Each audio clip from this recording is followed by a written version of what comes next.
రేపు ఏమి భిక్ష అని ఆలోచించినటువంటి వాడు. ఎందుకనంటే రేపు ఏమందుతుందో ఎవడికి తెలుసు అయ్యా, ఎవడికి తెలుసు? నువ్వు అనుకుంటావు రేపు ఏమిటి చెప్పు, పూరి ఆలు. అబ్బా, ఆలు ఆల్రెడీ ఈజ్ దేర్. ఇప్పుడు మళ్ళీ పూరి ఆలు. ఉదయాన్నే వెళ్ళి బంగాళాదుంప అంతా తెచ్చేస్తే పూరి ఆలు తినడం అని ఇద్దరు అనుకుంటారు. పడుకొని నిద్రపోతారు. ఉదయం లేస్తారు. లేచేటప్పటికి స్ట్రైక్,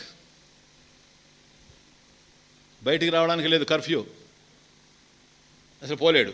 పోయినా కూడా అంగళ్ళు లేవు, వెజిటబుల్ మార్కెట్ ఏమీ లేదు.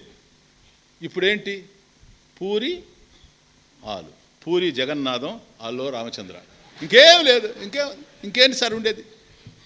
అందువల్ల నువ్వు ఊహించుకోవచ్చు, ఇవన్నీ జరుగుతాయి అని నువ్వు ఊహించుకోవచ్చేమో, కానీ రేపు జరగచ్చు, జరగకపోవచ్చు. గనక ఏవైతే ఉన్నవో అవి లేకుండా పోవచ్చు, ఏవైతే లేవో అవి రావచ్చు. అవి వచ్చేటి ఎలా ఉంటుందో తెలియదు.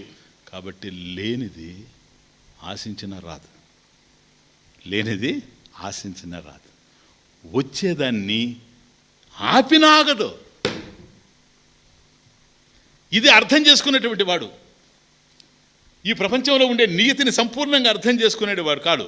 కనుక ఏదైతే నాకు రావాలో యదృచ్ఛ లాభ సంతుష్ట, అదే ఏదైతే నాకు రావాలో అది ఆశించకపోయినా వస్తుంది. నేను ఆశించాల్సిన అవసరం లేదు. నా కోసం ఏదైతే ఉందో అది నాకు అందుతుంది. ఉన్నంత మాత్రాన్ని నీకు అందాలని ఏం లేదు. నీకు ఆక్సిజన్ అందాలని ఉంది కనుక నీ నాసికం పనిచేస్తావు. ఆక్సిజన్ ప్రపంచంలో లేక కాదు, ఐసీయూలో ఆక్సిజన్ ఎక్కిస్తూ ఉండేది. అతనికి ఆక్సిజన్ లేదు. ఇంత విశాలమైన ప్రపంచంలో ఇంత ప్రాణవాయువు తిరుగుతూ ఉంటే, సంచరిస్తూ ఉంటే, ఆ ఒక్క వ్యక్తికి లేదు ఆక్సిజన్. అందువల్ల అతన్ని తీసుకెళ్ళి మనం డాక్టర్ గారు ఆక్సిజన్ ఎక్కించండి, బ్రతుకుతాడో లేదా అంటున్నాం. ఇప్పుడు అర్థమవుతుందా మీకు? ఉన్నదంతా మంది కాదు, మనకు రావాల్సింది ఏదో అదే మనకు వస్తుంది. అలా వచ్చేదాన్ని వద్దన్నా కూడా ఆగేందుకు అవకాశం లేదు. ఒకవేళ మనం ప్రయత్నం చేసి పొందాలనుకున్నా కూడాను పొందినా నిలవదు సార్. మనకిక్కడ లేనివి అర్థమవుతున్నాయే, ఇక్కడ లేనివి రమ్మన్న రావు, ఇక్కడ ఉన్నవి ఆపిన ఆగవు. అది ఇంకేమీ లేదు. కనుక భిక్షాన్న మాత్రేణ చతుష్టిమంత, ఇది తెలుసు గనక ఏది పరమేశ్వరుడు అనుగ్రహిస్తే భిక్ష అది చాలు అనేటువంటి ఆనందంతో ఉండేటువంటి వాడు.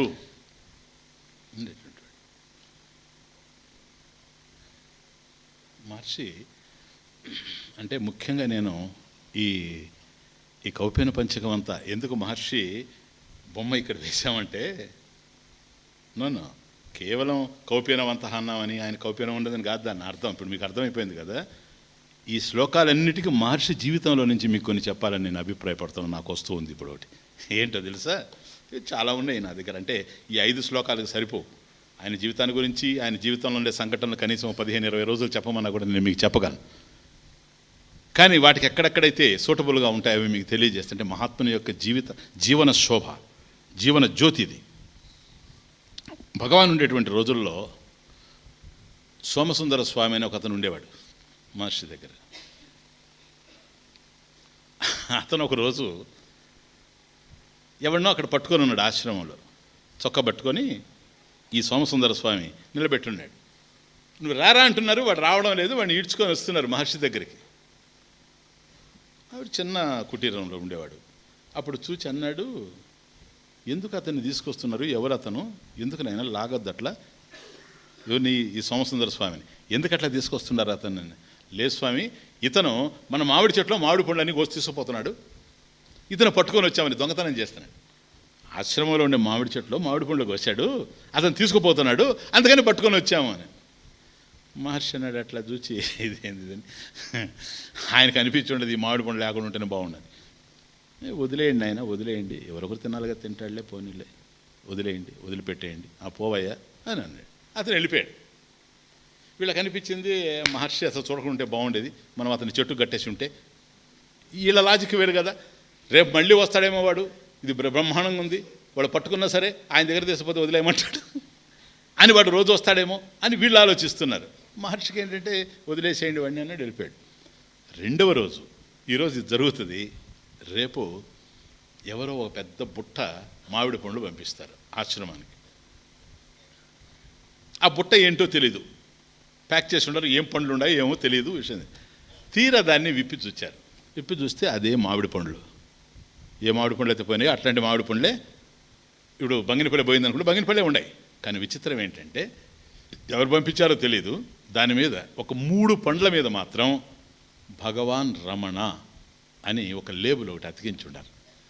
భగవాన్ రమణ అని 3 పండ్ల మీద మాత్రమే, మిగతా అన్నీ కూడా మామూలుగా ఉన్నాయి. అంటే దాని అర్థం ఏంటి? ఈ 3 పండ్లు స్వామి తినచ్చు, మిగతాయి ఆశ్రమం వాళ్ళు తినచ్చు అని.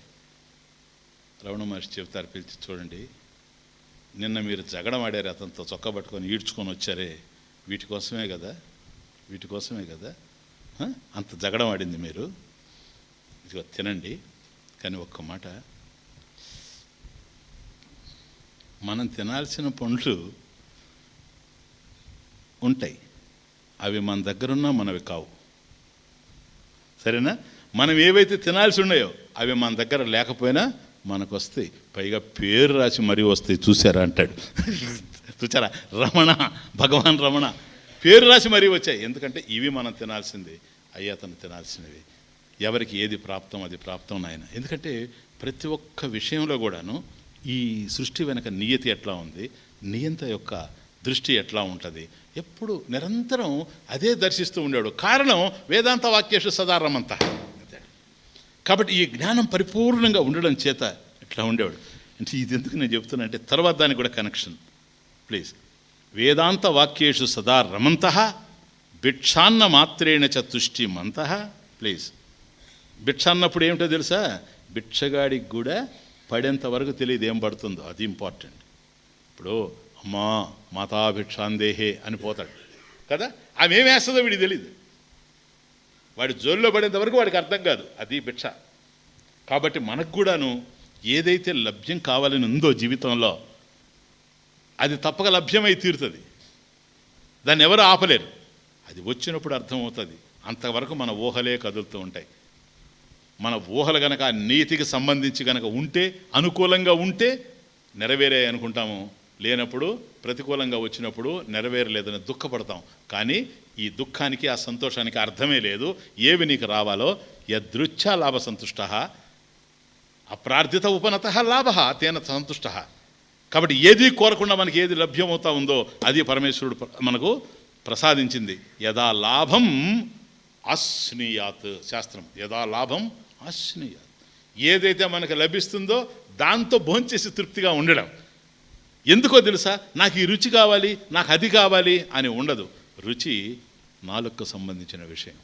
నాలుకకి రుచి నాకు కాదు, నాలుక రుచి చూస్తూ ఉంది అనేది కూడా నేను చూస్తూ ఉన్నా. పశ్యన్ శృణ్వన్ స్పృశన్ జిగ్రన్, అది ఇంద్రియాణి ఇంద్రియార్థేషు వర్తంత అయితే ధారయన్ నైవ కించిత్ కరోమితి. నేను ఏది చేయడం లేదు కనుక నేను ఏది అనుభవించడం లేదు. ఇది జ్ఞానికి ఉండేటువంటి అవగాహన. గనక ప్రాణ సంధారణార్థం, దేహ సంరక్షణార్థం ఔషధవత్ అశనం ప్రాశ్నీయాత్. అశనం ప్రాశ్నీయాత్, భోజనాన్ని ఔషధవత్. ఒక రోగానికి మందు ఎట్లాగైతే తీసుకుంటామో, ఆకలి అనేటువంటి రోగానికి ఆహారం అనేటువంటిది మందు గనక ఔషధం భుజ్యతాం. సాధన పంచకం భిక్షౌషధం భుజ్యతాం. కాబట్టి ఆ భిక్ష అనేటువంటి దాన్ని ఒక ఔషధంగా స్వీకరించడమే.